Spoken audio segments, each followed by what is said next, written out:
Hello, kasower! Kumusta kayong lahat? Share ko lang, itong gawaing bahay na ito ang pinakaayaw kong gawin. Hindi naman sa hindi ako marunong ha, pero ipagawa mo na lahat sa akin, pati pagkarpintero. Huwag lang talaga ang magluto. Kayo, kasower, ano o ilan sa mga gawaing bahay ang pinakaayaw niyong gawin? Pero, kailangan gawin. Sa pilitan, hindi ba? Ako kailangan kong gawin.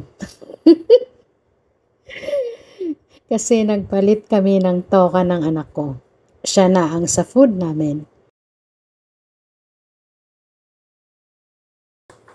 Pero ang kondisyon ng anak ko ay magluto daw ako. Dati kasi, bihira lang ako magluto. Kaya eto, nagluluto na ako ngayon ng lutong patsaw. Basta, mailuto ko ito ng masarap. Mekos-mekos muna natin ang mga sahog ng niluluto. Tapos, takpan muna natin.